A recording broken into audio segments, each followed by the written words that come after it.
morning, Hi. sir. Hi, Jimmy. Sir, can we ask your thoughts or reaction doon sa Senate's decision to archive the articles of impeachment against VP Sara?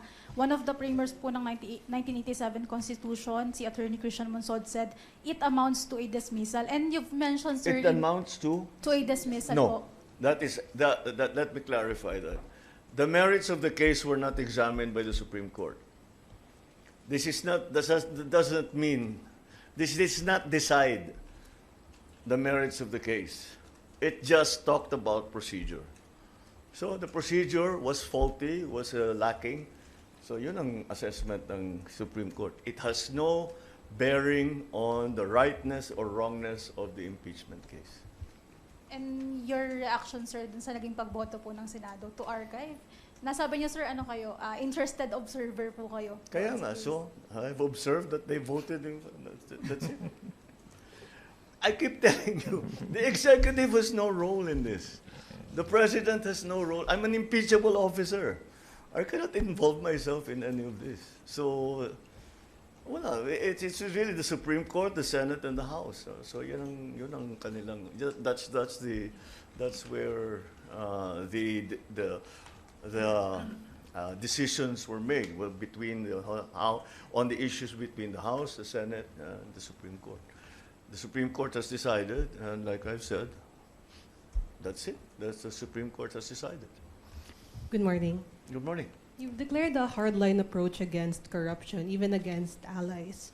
And impeachment developments aside, how can people still be confident in our accountability mechanisms, given all the political noise? Again, there has been no trial.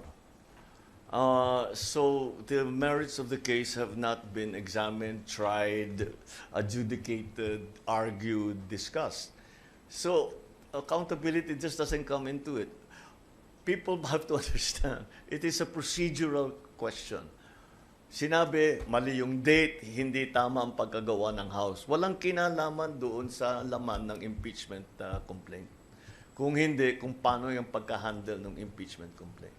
Sir, how would you address her standing corruption allegations? I'm sorry? How would you address her standing corruption allegations?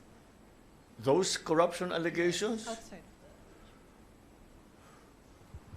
Well, you know, we have already COA, we have already all of this. I'm sure the House and the Senate will start to conduct further investigations on this because it's really within their purview. So we have all of the mechanisms that are available to us in terms of checks and balances. All we have to do is to try and get some answers. That's it.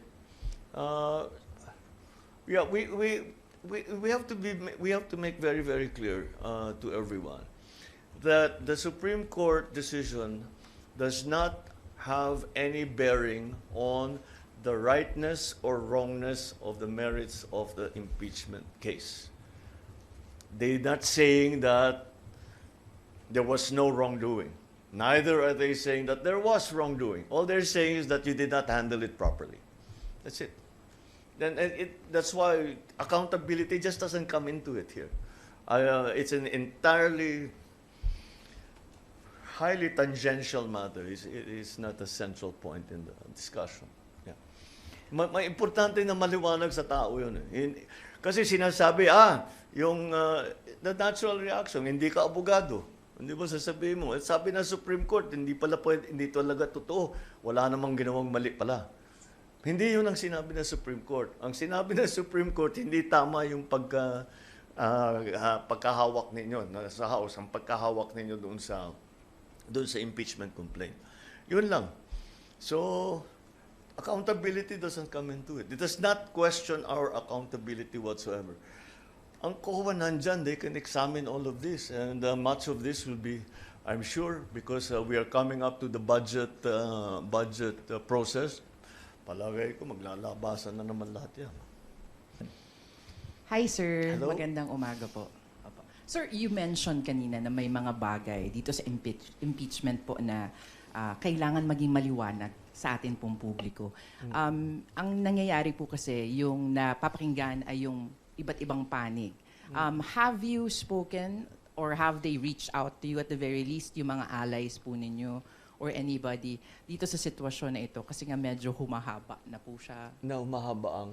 Yung usapin, sir, sa impeachment, maraming kailangan ipaliwanag. You mentioned it already kanina po.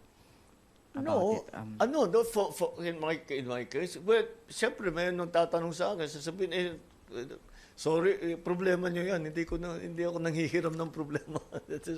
That's your problem. Again, that situation does not really involve me. It would be highly improper for me to tell my friends who are in the Senate and who are in the House na ito yung dapat ninyong gawin. Highly improper yun.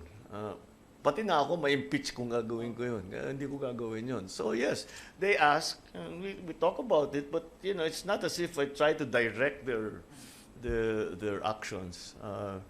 That's the last thing I want to do. Besides, when this all started, I immediately came to the conclusion, I have no part in this. So, we'll just continue doing our work.